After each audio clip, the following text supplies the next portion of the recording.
There are movies that come out, make a little noise, and then quietly disappear into the discount bin of cinema history. And then there are movies like Pitch Black, released in February of the year 2000 with a modest budget, zero franchise expectations, and a lead actor that most of Hollywood had never heard of. Pitch Black should have been forgotten within weeks. Instead, it became one of the most surprising cult phenomena in science fiction history, launching a franchise that spans sequels, animated films, video games, novels, and one of the most unexpectedly iconic anti-heroes ever put on screen. But here's the thing about Pitch Black that most casual fans never realize. The movie that you know and love almost did not exist in any form resembling what was actually released. The main character was nearly a completely different person. The ending was almost entirely reversed. The studio that paid for the whole thing collapsed before the cameras stopped rolling. The lead actor ended up in the hospital on the very first day of shooting. And the entire franchise only exists today because of decisions that, at the time, seemed either desperate or completely insane. This is not a story about a movie that was carefully crafted and brilliantly executed from the very beginning. This is a story about survival. Creative survival, financial survival, and literal physical survival out in the middle of one of the most remote and unforgiving landscapes on the planet. So settle in, because today we're going deep into the production history, the behind-the-scenes chaos, the creative decisions, and the wild coincidences that brought Pitch Black to life. These are 20 insane facts about Pitch Black that will completely change the way you see this film. Let us start at the very beginning, which in this case looks almost nothing like the film you've seen. The original concept for what would eventually become Pitch Black was developed by screenwriters Jim and Ken Wheat, working from a premise pitched by producer David Madden at Interscope Communications. The project had a different title entirely. It was called Nightfall, and almost everything about it was different from the finished product. The planet at the center of the story did not experience the rare and terrifying three-sun eclipse that drives the plot of Pitch Black. Instead, in the early drafts, the world simply had long cycles of day and night, which is far less dramatic and far less visually compelling. The creatures were not the physical, predatory bioraptors that fans have come to love and fear. They were ghost-like entities, more spectral and abstract than the hard-bodied, echolocating hunters that made it into the final cut.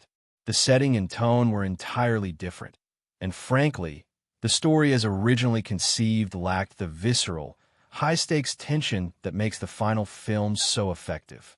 Most significantly, the character at the center of the story was not Richard B. Riddick. The protagonist was a female outlaw known as Terrace, also sometimes referred to in early notes as Tura, a criminal being transported across space who gets caught up in the disaster on the planet. The concept of a dangerous prisoner as the unlikely key to everyone's survival was there from the beginning. But everything else about the character was different. The Imam figure that appears in the final film was also completely different in early drafts. Written as a character named Noah Toth, a member of a technology-based religious movement rather than the Muslim pilgrim we eventually see. When a new writer came on board to rework the script, he transformed virtually every element of the story. He changed the female protagonist into a male anti-hero. He invented the eclipse, which is the single most important plot device in the entire film. He created the creatures' physical design, their fear of light, their echolocation-based perception. He built the geologist's outpost. He added the morphine addiction to the character of Johns. He is the reason Pitch Black feels like Pitch Black, and without his contributions, the movie that reached theaters would have been barely recognizable. Even after the massive rewrite that transformed the project into something resembling the finished film, the story was not yet the one audiences saw in theaters. In the version of the script that went into production, the character of Richard B. Riddick was not meant to survive. He was written as the villain of the piece, the monster hiding in plain sight among the survivors, and the plan was for him to die before the credits rolled. The character who was meant to walk away from the planet alive was Carolyn Fry, the pilot, played by Radha Mitchell. She was the hero of the story, and Riddick was the dark, dangerous element that would ultimately be destroyed. Then test audiences got to see a rough cut of the film. And something unexpected happened. The audiences could not stop talking about Riddick. They loved him. They were fascinated by him. They found him more compelling, more electric, more interesting than anyone else on screen. Despite being written as the villain, despite having an introduction that frames him as something close to a monster, audiences responded to Vin Diesel's performance and the character's strange, quiet charisma with an enthusiasm that nobody on the production had anticipated. The studio took note. The ending was changed. Riddick survived. And while it might seem like a small creative adjustment, that single decision changed the entire trajectory of Vin Diesel's career and produced a franchise that would span more than 2 decades. If you watch the film closely today, you can still find the fingerprints of the original ending. Riddick's closing line, in which he instructs the surviving characters to tell anyone who asks that he died on the planet, is widely understood to be a remnant of the version of the story where he actually did. Here is a nightmare scenario for any filmmaker. You're deep in production. You're shooting in one of the most remote locations imaginable. And then you find out that the company paying for everything has just been sold, absorbed into a larger corporation, and may no longer exist in any meaningful form by the time you finish making your movie. That is exactly what happened during the production of Pitch Black.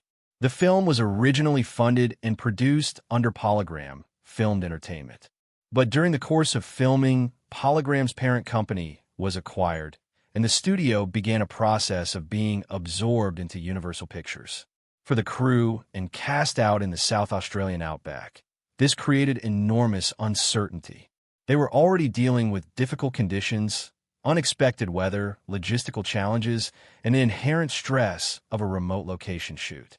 Now, they had no idea whether there would even be a distributor willing to release the film they were risking their health to make. The writers later spoke openly about how psychologically crushing this uncertainty was. At various points, there was genuine fear that Pitch Black would go straight to home video, bypassing theatrical release entirely. In the culture of that era in Hollywood, a straight-to-video release was considered a mark of failure so severe that one of the writers described it as a fate worse than death. The film ultimately landed with USA Films, a distribution entity that Universal created specifically to handle the leftover projects from Polygram's library. Pitch Black became, in a strange piece of trivia, the final film ever to carry the Polygram Filmed Entertainment credit. The studio that made it was gone before the movie hit a single screen. Take a moment and try to imagine a version of Pitch Black in which Steven Seagal plays Richard B. Riddick. Difficult, right? The character, as realized by Vin Diesel, is defined by a kind of controlled, quiet menace, a physicality that is more about stillness and precision than explosive action movie theatrics. Seagal, whatever his virtues as an action star, operates in an entirely different register. And yet, at one point in the development of the film, Seagal was not merely a suggestion. According to accounts of the production, the studio had made a commitment to him. They had, in essence, promised him the role. The director of Pitch Black, David Twohy, was having none of it. His opposition to the casting was reportedly intense and unwavering. He is said to have fought the studio vigorously over the decision, using the colorful British expression of fighting hammer and tongs to describe his resistance, and making clear that he would rather walk away from the project entirely than direct Steven Seagal as Riddick. The alternative that the director pushed for was Vin Diesel, who at that point had almost no public profile whatsoever. The key piece of evidence that swayed producer Ted Field was a short film that Diesel had made entirely on his own several years earlier, a project that demonstrated a natural, compelling screen presence that convinced the director that Diesel could bring genuine danger and genuine depth to the role. The studio's insistence on Seagal was overruled, and the rest, as they say, is history. It is genuinely fascinating to consider how different not just this film, but Vin Diesel's entire career might have looked if the studio had gotten its way. Before Vin Diesel was a household name, before the Fast and Furious franchise, before Riddick, before any of it, he was a struggling actor in Los Angeles who was not getting anywhere. At a certain point, having exhausted his options on the West Coast, he went back to New York and took a job as a telemarketer, selling light bulbs over the phone. He has spoken about this period of his life with a kind of self-aware humor, acknowledging that it was a humbling experience, but also crediting it with teaching him how to use his voice and how to persuade people, skills that would prove enormously useful in his eventual career.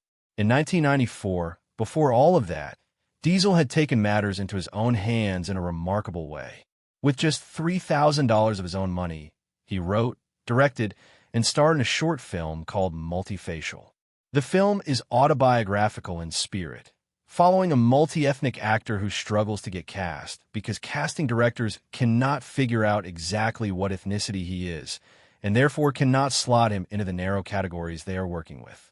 It is a personal, raw, and genuinely affecting piece of filmmaking made on essentially no resources. The film was selected for the Cannes Film Festival in 1995, which put it in front of a much wider audience than Diesel could have hoped for otherwise. Among the people who eventually saw both Multifacial and Diesel's 1997 feature debut in the film Strays was Steven Spielberg. Spielberg was impressed enough that he personally arranged for a role to be written specifically for Diesel in Saving Private Ryan. No audition, no competition, just a direct invitation based on the quality of what Spielberg had seen. That credit opened doors that led to The Iron Giant, which led to Pitch Black, which led to everything else. The $3,000 short film is, without exaggeration, the foundation of Vin Diesel's entire career. The glowing silver eyes that define Riddick's look are one of the most distinctive visual elements in the film.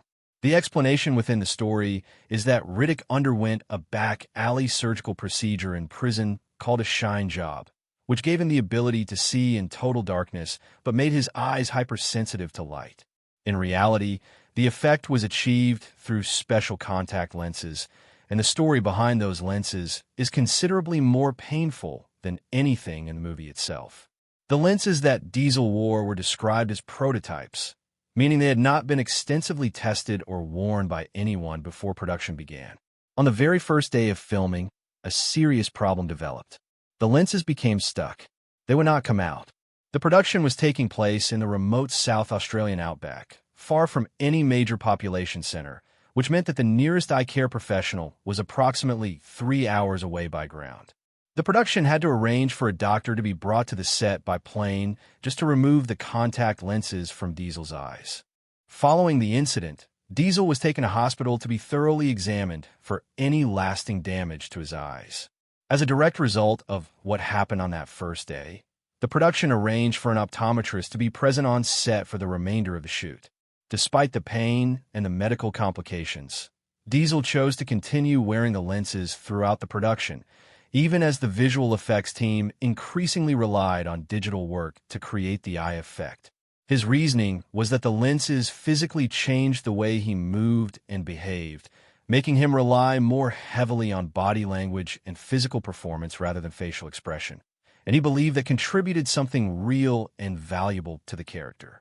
The planet depicted in Pitch Black, orbiting 3 suns simultaneously, looks like one of the most brutally hot environments imaginable. The bleached-out, overexposed visual style, the cracked and barren landscape, the way the characters sweat and stagger and squint against the blinding light, all of it communicates heat on a level that feels almost physically unpleasant to watch, which makes the reality of the shoot all the more remarkable. Filming took place in Coober Pedy, a remote mining town in South Australia, and it was scheduled to run from March through July of 1999. In the Southern Hemisphere, that period covers the transition from late summer into the depths of winter. By the time the production was in full swing, temperatures in the outback were regularly dropping to around 10 degrees Celsius, which is approximately 50 degrees Fahrenheit. The cast and crew were not sweltering. They were cold. Between takes, actors would pull on heavy jackets and huddle against the desert wind, and then step in front of the camera and perform like they were dying of heat exposure. The sweat that you see on the actor's skin throughout the film is entirely artificial. Makeup and crew members were constantly applying water and gel to the performers to simulate perspiration. The sun-bleached visual quality of the exterior scenes was not an organic result of the conditions, but was instead achieved through a specialized photographic technique called bleach bypass, applied in post-production to create an artificial sense of overexposure and heat. The physical reality of making pitch black was almost perfectly inverted from what appears on screen. The particular visual language of pitch black, the way it makes a real stretch of Australian desert look like an alien world, owes a great deal to the experience and instincts of cinematographer David Egby. What many viewers do not know is that Egby was not new to the challenge of making the Australian landscape look simultaneously beautiful and deeply threatening. He had shot the original Mad Max in 1979, filming in and around Melbourne and the Geelong area of Victoria, and had spent years developing an intuitive understanding of how light behaves in the Australian environment and how to use it to create a sense of otherworldly danger. For Pitch Black, Egby and director David Toohey developed a visual system that used the bleach bypass technique in an unconventional way. Traditional bleach bypass processing desaturates colors and increases contrast, often creating a dark, gritty look. Egby applied the process in reverse, which had the effect of overexposing the image and washing out colors into something bright, alien, and almost painful to look at. The result is that the planet feels genuinely strange, a place that exists outside ordinary human experience.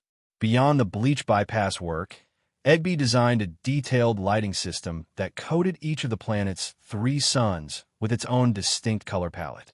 Red and orange warming gels were layered for scenes dominated by the red-yellow sun.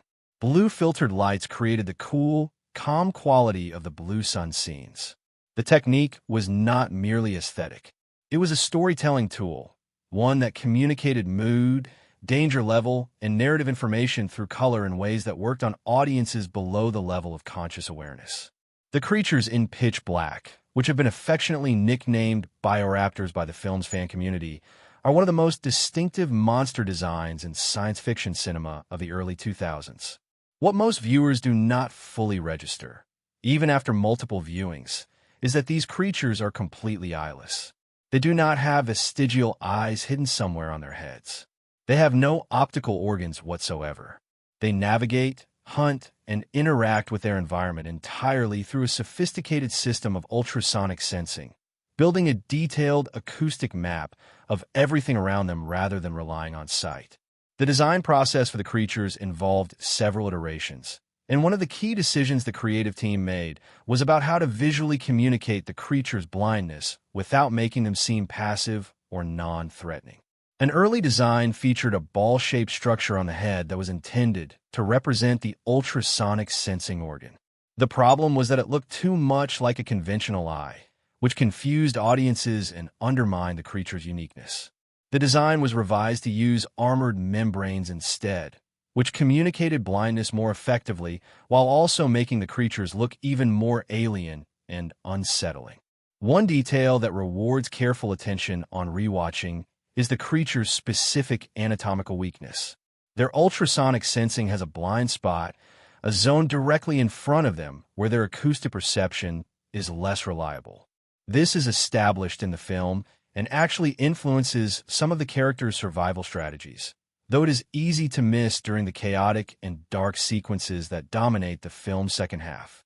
When a production wraps, the sets and props are typically dismantled, stored, sold off in pieces, or simply destroyed. What usually does not happen is that a full-size spacecraft prop gets left standing in the middle of the Australian desert for more